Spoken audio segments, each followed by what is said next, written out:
वाष्पोत्सर्जन,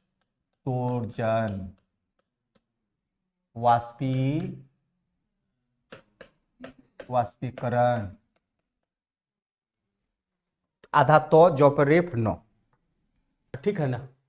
स्व भी होता है, कहीं कहीं स्व भी होता है। चलिए, वर्षा। तो तापमान अधिक रहेगा तो क्या होगा बाबू? लवणता की मात्रा अधिक होगी। अब दूसरा क्या है? नदी का प्रवाह। अच्छा, नदी का प्रवाह में एक चीज 2 3 4 5 एक और क्रम से लिख लो, वर्षा। इसको 3 कर देना, 4 कर देना, 5 6। वर्षा स्वच्छ जल का स्रोत है। हाँ, नदी का प्रवाह नहीं बाबू, वर्षा। दूसरा में क्या है हमारा? है वर्षा। ममता नहीं समझी क्या? वर्षा नहीं आ रही है। ये हम बोले कि तापमान जो है, क्लियर हो गया। तापमान एक कारण होता है जिसमें लवणता अधिक हो या कम हो। तो तापमान अधिक होगा तो लवणता अधिक होगा, तापमान कम होगा तो लवणता कम होगा। क्लियर है? चलो, दूसरा कारण क्या है? वर्षा। ठीक है, तो वर्षा स्वच्छ जल का स्रोत है। वर्षा स्वच्छ जल का स्रोत है। जहां अधिक वर्षा होगी वहां लवणता कम होगी। तो ओबियस है बाबू कि जहां वर्षा कम होगी वहां लवणता अधिक होगी। ठीक है ना। तो मरुस्थलीय क्षेत्र में वहां ये इफेक्टिव कम आएगा, जलधारा। नहीं समझे मेरा बात? ठीक, आगे फिर तीसरा, नदी का प्रवाह क्षेत्र। नदी का प्रवाह क्षेत्र, जहां नदी सागर में गिरती है,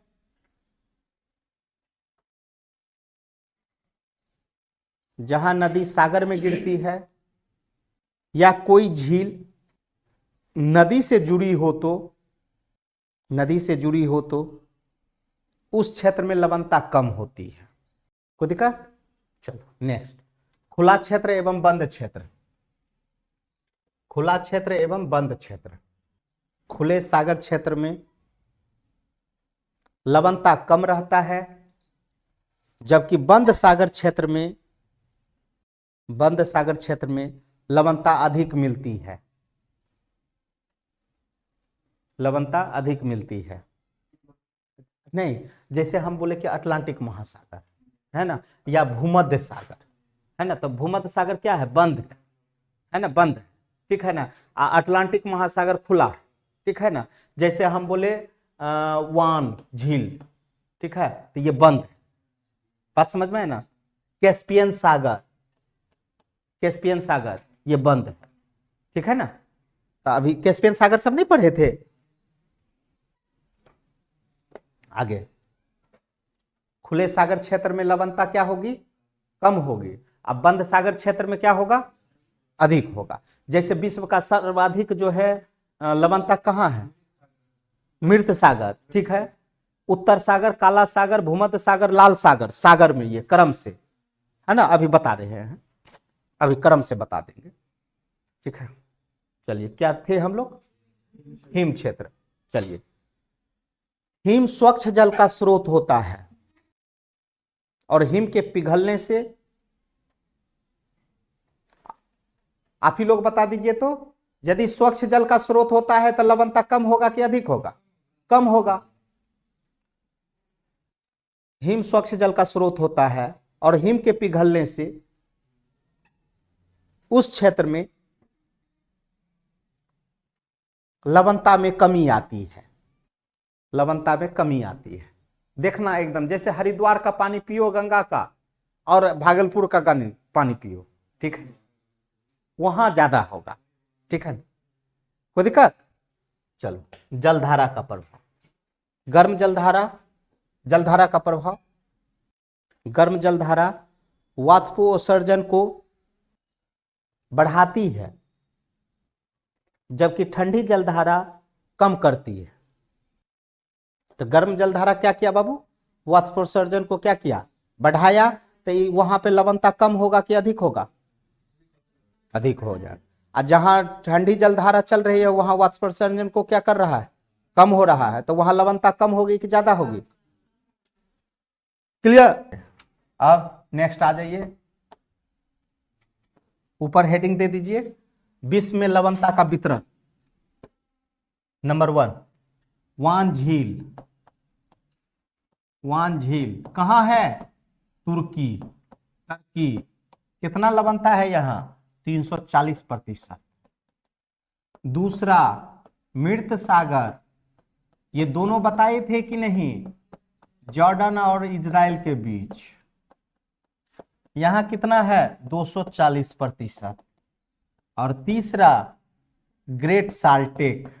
साल्टेक कहां? यूएसए। कितना प्रतिशत? 220%। जी, ये छोटे क्षेत्रों में हो गया, तो यहां कौन सा इफेक्ट काम करेगा? बंद वाला और खुला क्षेत्र वाला, ठीक है ना? बंद ही है जी जी। तब जाकर के यहाँ पे आपको लवणता जो है आपको क्या है? बहुत ज्यादा है। सर्वाधिक कहां मिलेगा? तो वान झील में। हो गया? कोई दिक्कत? चलो, अब ये हमारा हो गया विश्व में लवणता का वितरण, ये हम झील में देख लिए। अब बड़े झील में, ये छोटा झील में हो गया, अब बड़ा झील में। बड़ा झील में क्रम से हम लोग देख रहे हैं बाबू, उत्तर सागर से होगा, उत्तर सागर, काला सागर, भूमध्य सागर, भूमध्य सागर, लाल सागर और लाल सागर में लवणता बढ़ते क्रम में है। ये क्या हो गया बाबू? बढ़ते हुए क्रम में है। इसको क्या हम लोग बोलते हैं? ग्रेटर देन ना। मतलब सबसे, मतलब यदि आपसे प्रश्न पूछेगा कि सागरीय क्षेत्र में जो है, बड़ा सागरीय क्षेत्र में सर्वाधिक लवणता कहां मिलेगा? लाल सागर में। उसके बाद और उसके बाद, ठीक है ना? तो यहां से हम लोग बढ़ रहे हैं। क्लियर है? यदि घटते क्रम में रहता तब यहां पे ऐसे दे देते, क्या दे देते? ऐसे। क्लियर है? अरे बोलो ना, है ना? ये हो गया क्या चीज? बढ़ते हुए क्रम में। यदि घटते क्रम में देता तब क्या होता? तब सिंबॉलिक कैसे हो जाता? क्लियर है? जी, ये क्रम से देगा आप लोग को सजाने के लिए, क्रम से देगा, बढ़ते क्रम में, घटते क्रम में। तो बढ़ते क्रम में देगा तो ऐसे पूछेगा, और घटते क्रम में देगा तो यहां से लिखेगा, लाल सागर, भूमध्य सागर, काला सागर, उत्तर सागर। कोई दिक्कत? आगे फिर इसी में लिख लीजिए। महासागर में, महासागर में सबसे ज्यादा लवणता उत्तर अटलांटिक के पास सार्गेसो सागर के पास है, के पास सार्गेसो सागर। ये बहुत बार पूछता है, सार्गेसो घास भी हुआ, सार्गेसो सागर, ठीक है?